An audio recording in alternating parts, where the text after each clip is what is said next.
guys. So I wanted to kind of continue along this line with the story time, telling you guys a little bit about my experience and some of the videos that you may see a little bit kind of behind the scenes of those videos. So I'm going to kind of stick with that theme here today for today's video.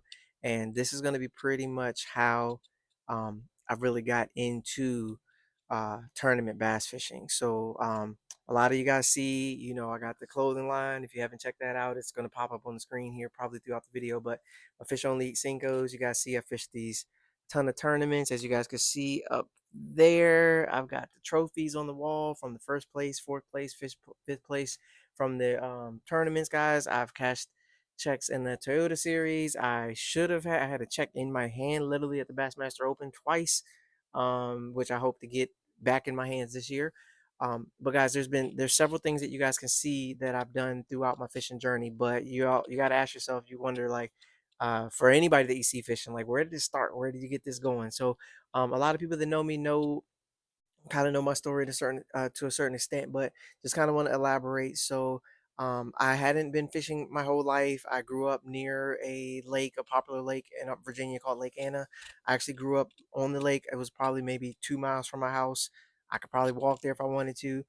Never went there. Never went fishing there. Never. I went there one time for like senior day or something like that in high school, but that's the only time I went to the lake at all. Like I never really was a big lake guy, river guy. Honestly, I probably couldn't even tell you the difference in any one of them. I just see bodies of water and like I just wasn't really into water and fishing.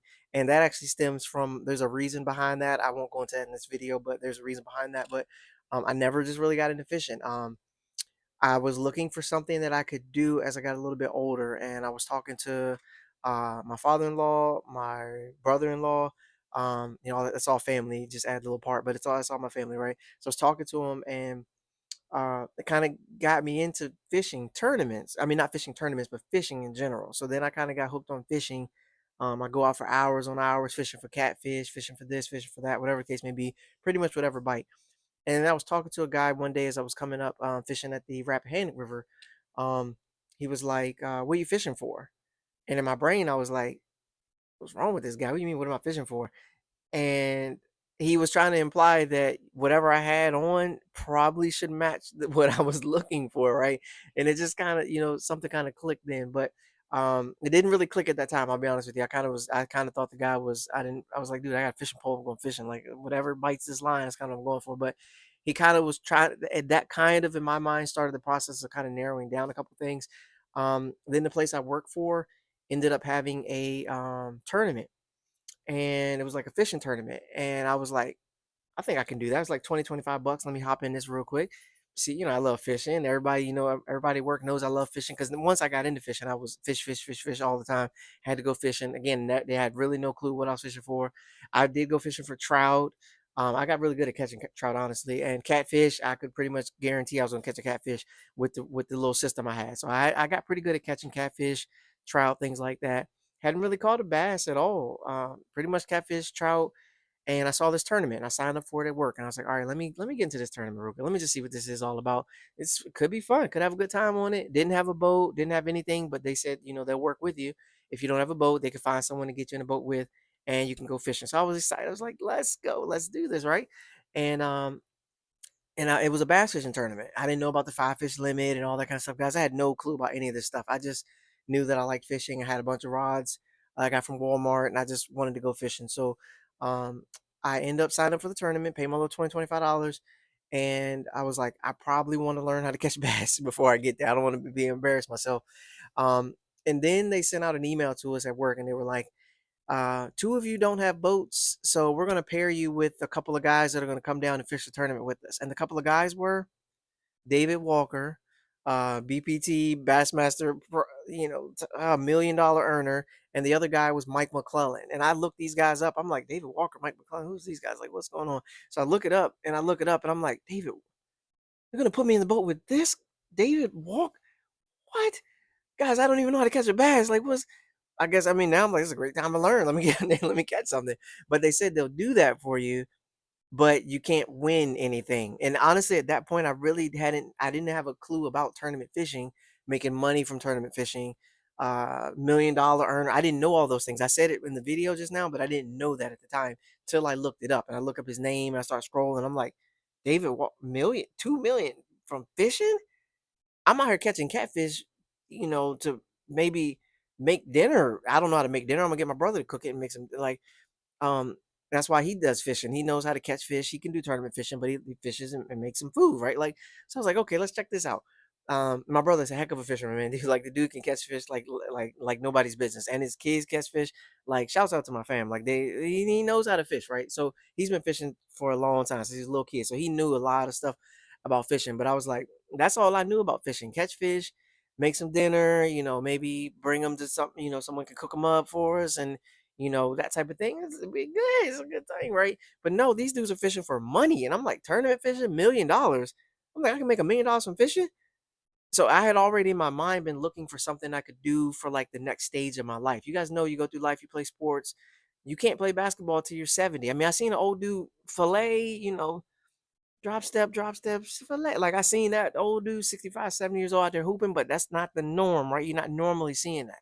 Bass fishermen, you can fish for a while, as long as your boat has some stuff, let's say your walking becomes a little bit cumbersome or your arm or elbow messes up, stuff like that. There's ways you can continue to fish to the 50s, 60s, 70. I mean, you look at these dudes, some of these dudes are 70 plus years old. They're still fishing, they're commentating, they're giving advice and sharing fishing tips. So I was like, that could be an avenue that I could continue doing as I get older. And I was like, this is something that definitely interests me. So let me see, let me research it, let me figure it out. So basically, what I decided to do is I was like, let me go catch some bass. I run to a place in my town, it's called Hunt and Run. I took all my little poles that I had, went to Hunt and Run. I was like, I gotta catch a bass before this tournament, man. I gotta at least know what a bass looked like, see if I can at least get something. So I go to Hunt and Run. I stay there for hours. I'm trying to skip a jig, but I just learned what skip a jig is, right? Trying to cast out down the bank, trying to see maybe a fish will swim over here. I have no idea, guys. I'm going up and down the bank on the dock, trying to skip under the dock while people is on the dock. I don't recommend that at all. That was definitely a bad idea. I got lots of dirty looks, but I didn't really understand what was going on. I was just trying to get underneath of the area that I felt like fish could hide. Because everybody says all the videos I'm watching is like they're fish that like to hide and ambush and stuff like that. So I was like, let me go to a deep dark place and try to find them. I finally got that jig up underneath the dock after about 39 tries. Got up under there and I'm feeling lifting up and I'm like, wait, why is it not coming back? Like, am I hung up? Like, and then next thing I know, I got a fight on my hands and I'm sitting there fighting this fish, get them out there. And guys, I'm so excited. Everybody stopped with the dirty looks and they came in, oh man, that's awesome. You got a bass. Oh my goodness, can't believe, everybody's cheering, excited. I'm like, so I caught a bass. And that was basically the same week as that tournament, right? So I'm like, okay, this is something I can do. This is a different type of fishing where you're targeting it versus like the catfish, you just bombing out as far as you can, waiting. You got to get the right setup, the right mix, the right bait, and all that stuff is very intricate details when it comes to catfish fishing. Trout fishing, same thing. I was putting my little ball on my little tiny hook with the little and dangling and letting this, and there's a lot of intricacies involved in any type of fish species that you catch. But I was basically putting in the time to try to understand bass like I understood the other species. And I finally got a fish. I'm like, okay, cool. This is good. We're in a good spot now. So, guys, sorry. Before I get any further, if you haven't subscribed, be sure to subscribe. If you like the video and like these kind of videos, be sure to like the video, guys. Share this with your friends. Someone else that might be wondering, they're thinking about getting into fishing. What's going on? Maybe share with them. So, anyways, so I end up getting this fish, and I know I got a tournament coming up that Saturday. This is probably like Thursday or so. What's wrong? Your little wheelie cart. I've got a little wheelie cart, guys. All right, catch you later. So guys, and I'm like, all right, now I gotta try to dial this in a little bit more. Let me go back to the store. Let me listen to these videos more. Let me see about the baits and the techniques and what I want to do. I'm going to the Potomac. I want to be prepared to fish the Potomac. What do I need to do to fish Potomac? So I go back, do some more research, more research. I know the tournament's on Saturday. I get out there. I meet David Walker in the morning. He's looking at me. I got like 7, 8 rods. I got a big old tackle bag, and he's like, "Dude, we're gonna go fish Potomac." He's like, "Yeah, I'm ready. Let's go, man. I'm excited." I got my frog tied on. I got 10-pound test like red line, and I got a frog tied on. I got a deep diving crankbait tied on, something that goes like 15, 20 feet tied on. I got that jig tied on, right? And I'm going to the Potomac to fish shallow grass, right? I know you guys remember this part now. Oh yeah, I love my poster, but yeah, guys. So I'm ready to fish Potomac. I get out there, And I get in David Walker's boat. I get situated. You know, he makes sure I got my vest, everything on. I'm good. All that's locked in. Very, very nice guy. David Walker's one of my favorite anglers in the world, man. I absolutely love fishing with him, following his journey. He has an amazing family. Huge shouts out to David Walker, man. He had such a huge influence on me getting into fishing, staying in fishing, and I've had a chance to talk to him at several tournaments. Toyota Series, the MLF tournaments. Like I've had a chance to see him and see him still continue to be out there, continue to grind. So shouts out to David Walker, man. It's like I said, it's a huge influence to him. My brother, there's a lot of people that helped get me into fishing. Well, not a lot, just pretty much pretty much the ones I mentioned in this video that got me into fishing. And I can't thank them enough for getting me into fishing. Something I love, something I can do as I get older. I'm now 43. I think I started when I was like 35 or 36. So I'm now 43, and it's still going strong. We're pushing even. I'll show you guys. Take a quick break from here. These are my rods now. These the partners now. I got sponsors now. I got the state of the art kayak now. I had the bass boat. I mean, I got. I was doing the bass boat fishing. Now I'm doing the kayak fishing. Like guys, I've been through a whole gambit of things, and I'm excited to be here. And I'm still grinding, still pushing ahead. So, but with all that being said, guys, I got in David Walker's boat. You know, we go through the thing, get our boat numbers, all that good stuff like that. And like I said, if you fish with the pro, David Walker, Mike McClellan, you can't win the tournament, but the experience you get, you pay $25 and you get to fish on the Potomac with David Walker. You can that's worth exponentially more than $25. David Walker taught me so much that day about bass fishing, how to locate fish, how to fish for them. He literally tied on the bait that I used to end up catching a fish, which was a fluke. He tied it on for me on my pole and told me how to cast it out, told me how to retrieve it. And that's something I still catch fish on to this day because it still works out there in the river. So I get in the boat with him and they say it's our number to go. And I'm holding on tight, you know, and David Walker mashes that daggone. I'm pretty sure it was a Ranger. I can't say for sure, but I'm pretty sure, man, we hit 68, 72. I don't know, but wide open on the river. And let's just say that is the moment where I said, yeah, this is something I think I can do for a period of time. And I was from that moment on, it's been we've been fishing, we've been grinding, we've been putting in the work. We've been trying to make a name for ourselves out here in the fishing world, and I think I've done a pretty good job of doing that. And I'm nowhere near done. So that moment on the boat with David Walker riding out there, then like I said, we came back. David Walker, he had enough weight to win the tournament, but they don't count the pros' weight in the win. But he did have enough weight to win the tournament. He was catching fish and releasing them before I even knew he had a fish. 2 pounder, 2 pounder, 2 pounder. I think he ended up with maybe 15 pounds or so, 15, 16 pounds that day for the tournament. Great time. I ended up doing that tournament another year or two after that. I ended up buying a boat and getting in the tournament, entering it myself as a boater and doing well that way as well. So, but guys, that was it. I wanted to share my story about how I got into fishing in the tournament bass fishing. That was it. Pretty much that time. From that point on, it's just been a matter of trying to dial in who I am, what I like to do is fishing, where I like to fish, broadening my fishing knowledge, researching things like that. So basically, if you look at me for fishing and you're like, I don't think I can do it, I'm not sure, just look at me as somebody who I never touched a fishing pole until I turned 36 or 37 years old. That's the first time I ever touched a fishing pole. And I went from not touching a fishing pole to literally winning and having a heck of a year, making a good amount of money from fishing without ever even, I never knew how to fish at all, guys. I did not know anything about fishing.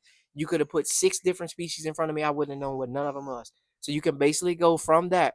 And I did that from my own research, talking to people, obviously always first and foremost trusting God with and his plan for your life, but putting in the work and YouTube and every other online video resource that you can look at. I studied and researched and studied and researched. I'll show you guys some of the stuff. Books here that I read about fishing. I got a book here that y'all can't I don't think y'all can even find no more. This book, I'm trying to show you. This book right here, trophy bass book, guys. When I tell you I put in work, I put in absolute work. These little things too are actually good. Bassmaster sends out a book that they give you that gives you tips to success. I looked and researched and studied those things as best as I can. Now a lot of those books are being rewritten and stuff's been thrown out the window with four fish technology, but that's fine. You know, it is what it is. The core knowledge is still there. The base principles are still there. So those things are in my brain and they're not going anywhere. And now it's just a matter of expanding on those. So if you find this video helpful, Be sure to smash that like button, hit the subscribe button, turn on bell notifications so you can get more and more videos. Because I got more and more videos. One of these tournaments did not go my way, and it's a pretty crazy story. So I do plan on sharing that story with you guys at some point. But thank you for tuning in. Thank you to everyone that watches my videos. I really appreciate each and every one of you. I will catch you guys on the next one. As always, guys, peace, peace. I'm out.